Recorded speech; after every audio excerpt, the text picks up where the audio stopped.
Operation ಬಳಿಕ ಚಿತ್ರರಂಗಕ್ಕೆ ಶಿವಣ್ಣ ರೀ ಎಂಟ್ರಿ ಕೊಡ್ತಾರೆ. ಸಾಲು ಸಾಲು ಚಿತ್ರಗಳಲ್ಲಿ ಹ್ಯಾಟ್ರಿಕ್ ಹೀರೋ ಬ್ಯುಸಿ ಆಗಲಿದ್ದಾರೆ. ತೆಲುಗು ನಟ ರಾಮ್ ಚರಣ್ ಜೊತೆ ಶಿವಣ್ಣ ಸಿನಿಮಾ ಮಾಡ್ತಾರೆ. ಸದ್ಯ 141 ಸಿನಿಮಾದ ಚಟುವಟಿಕೆಯಲ್ಲಿ ಭಾಗಿಯಾಗ್ತೇನೆ. 141 ಚಿತ್ರ ಬಳಿಕ ರಾಮ್ ಚರಣ್ ಜೊತೆ ಸಿನಿಮಾ ಮಾಡೋದಿದೆ ಅಂತ ಶಿವರಾಜ್ ಕುಮಾರ್ ಅವರು ಹೇಳಿದ್ರು. 131 ಇಲ್ಲಿ ನಡೀತಾ ಇದೆ. ಇನ್ನೊಂದು ಅದನ್ನ ಐ ಥಿಂಕ್ ಯಾವುದು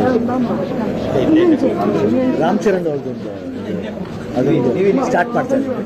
ಅದು ಸ್ಟಾರ್ಟ್ ಮಾಡಿ ಅವ್ರದ್ದು ಒಂದು ಪೋರ್ಷನ್ ಮಾಡ್ತಾ ಇದ್ದಾರೆ. ಮಿಡಲ್ಲಿ ನೆಕ್ಸ್ಟು ಇವ್ರದ್ದು ನಮ್ಮ ಹೇಮಂತ್ ಅವ್ರದ್ದು ಆಮೇಲೆ ಶ್ರೀಮುತ್ತುದು ನಮ್ದು ಎ ಫಾರ್ ಆನಂದ್. ಇನ್ನು ಶಿವಣ್ಣನನ್ನ ಕಂಡ ರಾಘವೇಂದ್ರ ರಾಜ್ಕುಮಾರ್ ಭಾವುಕರಾದ್ರು. ಶಿವಣ್ಣ ಮನೆಗೆ ಬರ್ತಾ ಇದ್ದ ಹಾಗೆ ರಾಘವೇಂದ್ರ ರಾಜ್ಕುಮಾರ್ ಅವ್ರನ್ನ ನೋಡೋದಕ್ಕಂತ ಬಂದ್ರು. ಅವ್ರನ್ನ ನೋಡಿ ಭಾವುಕರಾದ್ರು.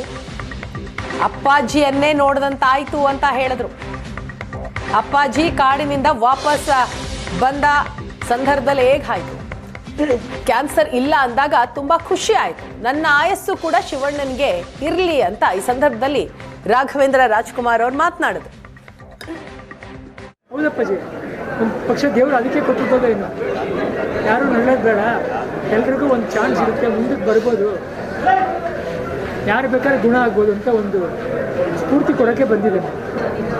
ತಪ್ಕೋತಾ ಇದ್ದಮ್ಮ, ತಪ್ಕೊಳ್ಳೋದ್ರಲ್ಲಿ ಒಂದು ಒಳಗಡೆ ನೋವು ಕಾಣುತ್ತೆ. ತಪ್ಕೊಂಡಾಗ ಗೊತ್ತಾಗುತ್ತೆ, ಒಂಥರ ನೋವು ಕಾಣುತ್ತೆ. ಅವನಿಗಿತ್ತು ಒಳಗಡೆ, ಬಟ್ ಅವ್ನು ನಮ್ಮ ಮುಂದೆ ತೋರಿಸ್ಕೊಂಡಿಲ್ಲ. ನಾವೆಲ್ಲ ತೊಂದರೆ ತಗೋಬಾರ್ದು ಅಂದ್ಬಿಟ್ಟು ತೋರಿಸ್ಕೊಂಡಿಲ್ಲ. ಶಿವಣ್ಣನಿಗೆ ಅಭಿಮಾನಿಗಳು ಸಪೋರ್ಟಿವ್ ಆಗಿದ್ದಾರೆ. ನಾವು ಕುಟುಂಬ ಮಾತ್ರ ಆಗಬೇಕಾಗಿಲ್ಲ, ಇಡೀ ಕರ್ನಾಟಕದವರೇ ಕುಟುಂಬವಾಗಿ ನಿಂತಿದ್ರು. ನಾನೊಬ್ಬ ಕುಟುಂಬ ಅಲ್ಲ, ಇಡೀ ಕರ್ನಾಟಕ ಕುಟುಂಬವಾಗಿ ನಿಂತಿತ್ತು.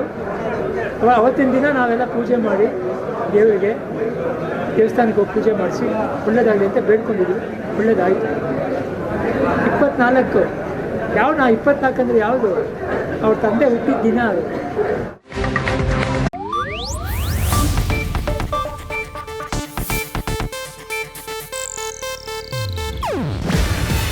ಇದು ಏಷ್ಯಾನೆಟ್ ನ್ಯೂಸ್ ನೆಟ್ವರ್ಕ್ ಪ್ರಸ್ತುತಿ.